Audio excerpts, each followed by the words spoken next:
अपने ऑफिस में मिलने के लिए, तो यहाँ कहा गया है कि उनको अंदर नहीं आने देंगे, शायद क्योंकि वो किसान है इसलिए यहाँ अंदर अलाउ नहीं कर रहे हैं। तो बाद में कोई कारण सिक्योरिटी का दिया गया है, कोई और कारण दिया गया है? यानी रीजन कोई रीजन बता है क्या वजह किसान कैसे कोई वजह आपको बताई गई? ये आप प्राइम मिनिस्टर से पूछिए। नमस्कार भारतवासियों, देखिए राहुल गांधी को जब किसानों ने कमेटी ने संसद में मिलने की कहा तो उस पर रोक लग गया, राहुल गांधी ने बोल की है।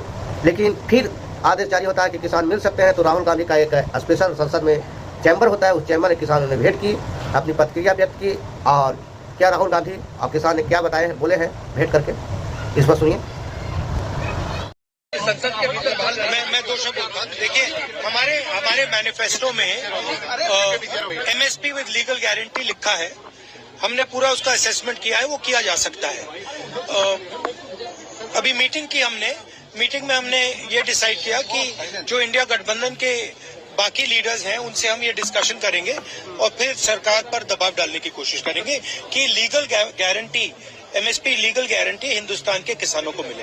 अब वो चर्चा चल रही है, वो उसके बारे में हम इंटरनली डिस्कस करके वो करेंगे। धन्यवाद, थैंक यू।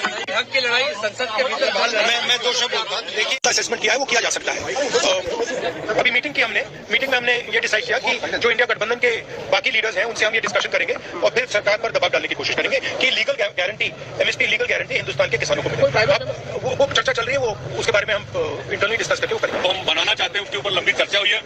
कांग्रेस पार्टी अथवा जितने भी इंडिया गठजोड़ के घटक है, इन्होंने विश्वास दिलाया कि हम सबसे बात करके जो किसानों और खेत मजदूरों के मुद्दे हैं देश की पार्लियामेंट में हम ज्यादा महत्वता देकर उसको पूरा कराने की कोशिश करेंगे। ये हमारी एक बात बहुत इंपॉर्टेंट विपक्ष के नेता मानयोग राहुल गांधी जी से हमारी हुई है, जो हरियाणा गवर्नमेंट ने हमारे किसानों के ऊपर जिस तरह का अत्याचार किया है उसको इन्होंने हमारे साथ वायदा किया है कि जो हरियाणा गवर्नमेंट वही गोलियां चलाने वाले, वही मारने वाले, वही इन्वेस्टिगेशन करेंगे और वो कैसे इंसाफ देंगे उसके ऊपर हमारी आवाज बनकर पार्लियामेंट के अंदर वो बात रखेंगे, प्रयास करेंगे कि सुनिए राहुल गांधी ने क्या कहे हैं, समझने की कोशिश कीजिए, सुनिए कि किसानों ने क्या कहे हैं, क्या सुने, किसानों को बात सुनिए।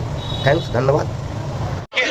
हमारे मैनिफेस्टो में एमएसपी विद लीगल गारंटी लिखा है, हमने पूरा उसका असेसमेंट किया है, वो किया जा सकता है। अभी मीटिंग में हमने ये डिसाइड किया कि जो इंडिया गठबंधन के बाकी लीडर्स हैं उनसे हम ये डिस्कशन करेंगे और फिर सरकार पर दबाव डालने की कोशिश करेंगे कि legal guarantee, MSP legal guarantee Hindustan के किसानों को मिले। अब वो चर्चा चल रही है, वो उसके बारे में हम इंटरनली डिस्कस करके वो करेंगे।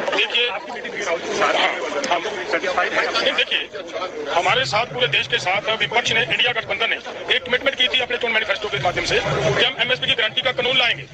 देश के लोगों को एक उम्मीद थी, वही बात लेकर हम पूरा दोनों फोरमों की तरफ से इनके पास आए थे। इन्होंने हमारे साथ वायदा किया है कि हम हर हाल में इस बात को पार्लियामेंट के अंदर उठाने का प्रयास करेंगे। यहीं तक नहीं, हमारी कोशिश होगी कि किस तरीके से इसको सॉर्ट आउट करवाया जाए, हल करवाया जाए, वो हम करवाएंगे। दूसरी बात हमने उनके साथ ये भी रखी है कि जिस तरीके से हरियाणा गवर्नमेंट की तरफ से हमारे लोगों के ऊपर गोलियां चलाई गई, लोगों को शहीद किया गया, लोगों को जख्मी किया गया, उनको हरियाणा गवर्नमेंट ही अगर इन्वेस्टिगेशन करेगी तो इंसाफ नहीं मिलेगा। वो भी बात पार्लियामेंट के अंदर उठाकर देश के किसानों को, देश के प्रोटेस्ट करने वाले लोगों को इंसाफ दिलवाने की बात है। उसमें भी उन्होंने कहा कि हमें सभी जितने भी हमारे साथी संगठन है पोलिटिकल पार्टी ऑपोजिशन के, उनके साथ मिलकर आपकी बात पार्लियामेंट के अंदर पूरी जबरदस्ती से उठाएंगे। एक मुद्दा जो हरियाणा सरकार, जिन अधिकारियों ने हमें बॉर्डर पर रोका और जिन्होंने हमारे पर गोली चलाए, 433 किसान जख्मी कर दिए और जहरीली गैसें फेंकी, उनको सम्मान करने के लिए ग्लैंट्री अवार्ड दिया जा रहा है, उसको भी हमने उनके सामने रखा। अभी देश की आजादी के बाद जब जलियांवाला बाग कांड हुआ तो जनरल डायर को अंग्रेज सरकार ने सम्मान किया। पहली बार भारतीय सरकार जो किसान मजदूर के ऊपर जुल्म हो रहा है उस अधिकारी को सम्मान करने जा रहे हैं, इनको रोका